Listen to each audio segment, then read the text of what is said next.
அரசியல் விமர்சகர் வி.எஸ். ராமன் இணைந்திருக்கிறார். இப்போ உள்ளாட்சி சார்ந்து நீங்கள் நிறைய கருத்துக்களை தொடர்ந்து பதிவு பண்ணிட்டு வரீங்க வி.எஸ். ராமன். இது போன்ற முறைகேடுகள், ஊழல்கள், குற்றச்சாட்டுகள் தொடர்ந்து கொண்டிருப்பதற்கு காரணம் என்னவாக இருக்கும் நீங்கள் கருதுறீங்க? அதாவது நாடு முழுவதும் மத்திய அரசு 100 நாள் வேலைவாய்ப்பு திட்டம் கொண்டு வந்திருக்குன்னா ஏழை கிராமப்புறங்களில் உள்ள ஏழை எளிய மக்களுடைய வாழ்வாதாரம் ஒளிர் வீச வேண்டும் என்பதற்காக தான் அந்த திட்டத்தை கொண்டு வந்தாங்க. அந்த திட்டத்தில் பார்த்தீங்கன்னா ஆறு, ஏரி, குளம், வாய்க்கால், ஓடைகள் இந்த மாதிரி இடங்களில் அதை தூர்வாரி அதை ஒழுங்கினப்படுத்தி அதன் மூலம் ஊராட்சியில் உள்ள ஏழை எளிய மக்களுக்கு ஒரு அந்த பேமெண்ட் வரணும் உள்ள நிலைப்பாடு தான் மத்திய அரசு கொண்டு வந்தது. ஆனால் தமிழ்நாட்டில் பார்த்தீங்கன்னா இப்போ அந்த சர்வேல பார்த்தீங்கன்னா 19,000 போலி ஊழியர்கள் அதை சேர்த்துருக்காங்க. என்னன்னா தமிழ்நாட்டில் 12,500 சில்லற ஊராட்சி மன்றங்களும் 387 யூனியன்களும் இருக்கின்றன. இதில் பார்த்தீங்கன்னா 38 மாவட்டத்தில் பார்த்தீங்கன்னா மாவட்ட திட்ட இயக்குனர்னு சொல்லுவாங்க. அந்த திட்ட இயக்குனருக்கு கீழே பார்த்தீங்கன்னா ஊரக வளர்ச்சித்துறையில் ஏபிடிஓன்னு சொல்லுவாங்க, கூடுதல் வட்டார வளர்ச்சி அலுவலர். இந்த கூடுதல் வட்டார வளர்ச்சி அலுவலரான யூனியன் ஏபிடிஓ தான் இந்த 100 நாள் வேலைவாய்ப்பு திட்டத்துக்கான பாஸ். இந்த 100 நாள் வேலைவாய்ப்பு திட்டத்தை மெயின்டைன்ஸ் பண்ணக்கூடிய அந்த யூனியனுடைய ஏபிடிஓவான அந்த அதிகாரியும் அந்த ஊராட்சி மன்ற தலைவரும் என்ன பண்ணுவாங்கன்னா ஆளுங்கட்சியை சேர்ந்து ஒரு அன்பை போட்டுக்கிட்டு இந்த கணக்கை முறைகேடான கணக்கு, உதாரணத்துக்கு 50 பேரை வேலைக்கு நியமிச்சிருக்காங்கன்னா 150 பேருன்னு கணக்கை வச்சுடுவாங்க. இதை நீங்க நினைக்கலாம் கண்டுபிடிக்க ஆடிட்டிங்ல இதுக்கு பாத்தீங்கன்னா சமூக நலத்துறை சோசியல் ஆடிட்னு ஒரு பிரிவு இருக்குது. இதுக்கும் உள்ளாட்சித்துறையினுடைய தணிக்கைத்துறைக்கும் சம்பந்தம் கிடையாதுங்க. இதுக்கு ஓய்வு பெற்ற ஒரு ஐஏஎஸ் ஆபீசர் தான் அந்த சமூக நலத்துறையுடைய சோசியல் ஆடிட் டைரக்டரா போட்டுக்கிறாங்க. இவங்க எல்லாம் கூட்டு சார்ந்தினோம்னா தணிக்கைத்துறையை நல்லா கவனிச்சுக்கிட்டு இவங்க பொய்யான ஒரு கணக்குகளை காட்டிக்கிட்டு மத்திய அரசுக்கு சும்மா உப்பு சாப்பில் ஒரு கணக்கை காட்டிக்கிட்டு அதுக்கப்புறம் என்ன ஒண்ணுமே இல்லாத மாதிரி இப்போ அது நிறைய புகார்கள் போனனாலதான் மத்திய அரசு என்ன பண்ணிருக்காங்கன்னா மாண்புமிகு நம்முடைய பாரத பிரதமர் மோடி அவருடைய திட்டத்தில் என்ன பண்ணிருக்காங்கன்னா இது மக்களுக்கு முறையான அந்த திட்டங்கள் போய் சேரல. இது பல ஊராட்சி மன்றத்தில் போலி கணக்குகளை எழுதி பொய்யான கணக்குகள் எழுதி நிதி சுமை ஏத்துறாங்க. எதுக்கு நம்ம இதெல்லாம் பண்ணணும்? அதனால முறையான ஒரு நிலைப்பாடாகி முறையான வங்கி கணக்கு மூலமாக கொண்டு செல்லலாம் என்று பண்ணும்போது அங்கேயும் பல ஊராட்சி மன்றத்தில் யூனியன் ஏபிடிஓ மூலமாக போலியான கணக்குகளை உருவாக்கி வங்கிகள் மூலமாக பணத்தை அபேஸ் பண்றாங்க.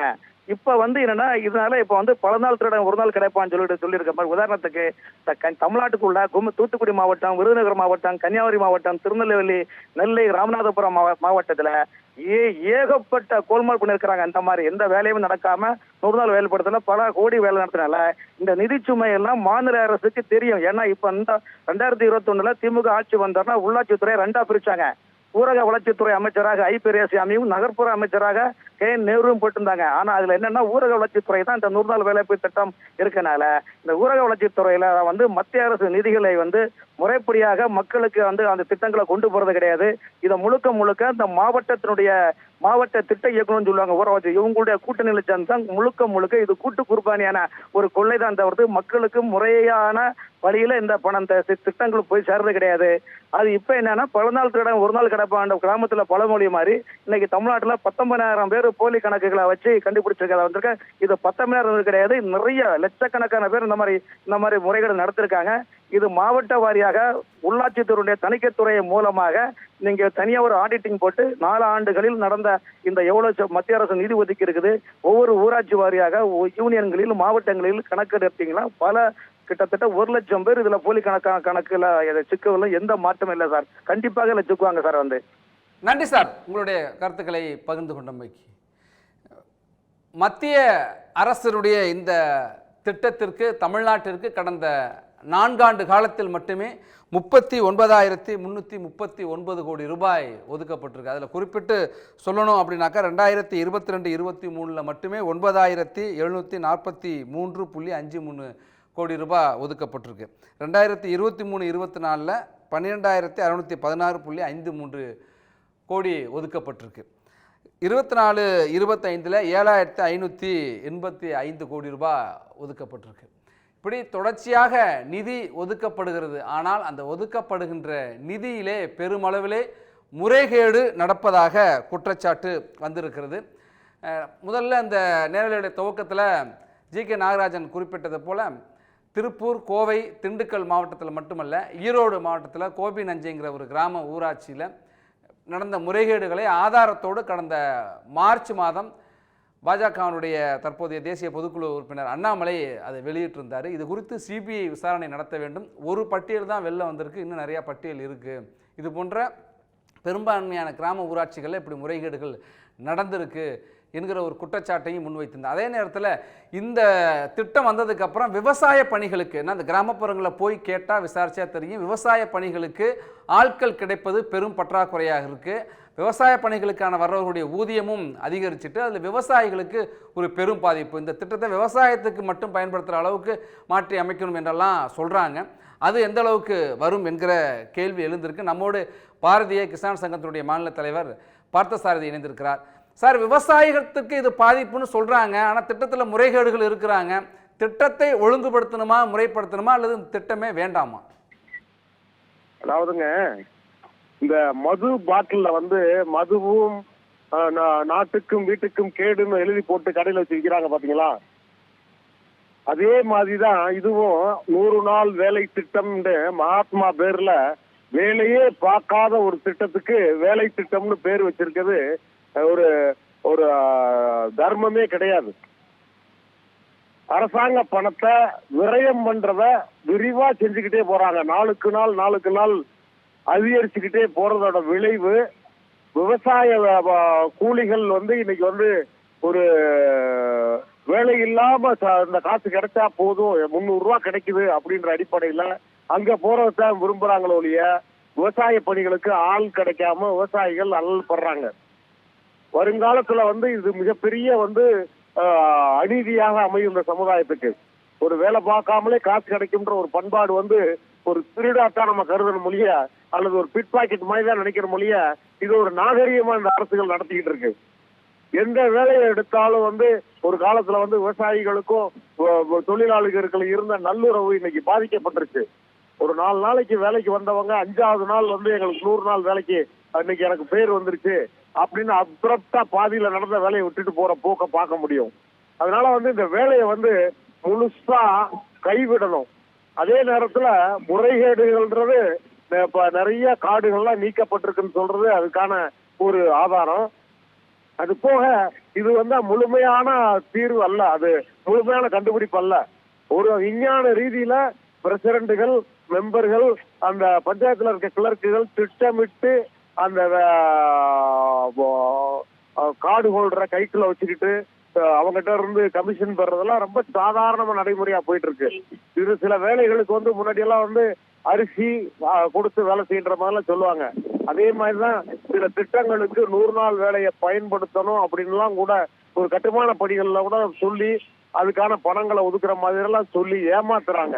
அதனால இந்த வேலையை முழுசா கைவிட்டு விவசாயிகளை விவசாய தொழிலாளிகளை எப்படி ஒரு குடிக்கிறவங்களை போதை மீட்பு ஒரு நடவடிக்கை செய்ய வேண்டிய ஒரு கட்டாயம் இருக்கோ, அதே மாதிரி அந்த விவசாய கூலிகளை அரவணைச்சு அவங்களுக்கு வேலை பார்க்கக்கூடிய பக்குவத்தை உருவாக்கி இந்தியா உலகின் மிகப்பெரிய விவசாய நாடு அப்படின்ற தத்துவத்தை தக்க வைக்கணும்னா இந்த தொழிலாளிகளை மீட்டெடுத்து அவங்களுக்கும் விவசாயிகளுக்குமான உறவுகளை மேம்படுத்தி அவங்களை ஒரு நல்ல தரமான வாழ்க்கை தரம் உருவாக்குறதுக்கு விவசாயிகளால முடியும் அப்படின்ற சூழ்நிலை இருக்கு.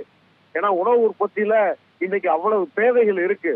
அதனால விவசாயிகள் அவங்கள நாங்க 2ஆம் தரமாகலாம் நடத்துறது இல்ல, அவங்களை நல்ல நிலையில் நடத்துறதுக்கு விவசாயிகள் நாங்க தயாரா இருக்கோம்.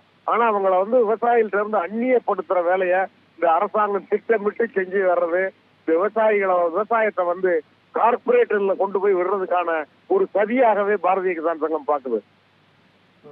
விவசாயத்திற்கு ஆட்கள் கிடைக்கலன்னு ஒரு பக்கம் சொல்றீங்க, அதே நேரத்தில் இன்னொரு என்ன சொல்றாங்க அப்படின்னா, கிராம பகுதியில் இருக்கிற பெண்களுக்கு 100 நாள் வேலை உத்தரவாதம் உறுதி என்பது அவர்களுடைய பொருளாதாரத்தை மேம்படுத்துவது, அவர்களுடைய பொருளாதார தன்னிறைவை கொடுக்கறது, மேம்பாட்டை கொடுக்குது. அப்போ அந்த வகையில் பெண்கள் மேம்பாடு என்கிற பார்க்குறப்ப இந்த திட்டம் ரொம்ப மிக முக்கியமான ஒரு திட்டமாக இருக்குது.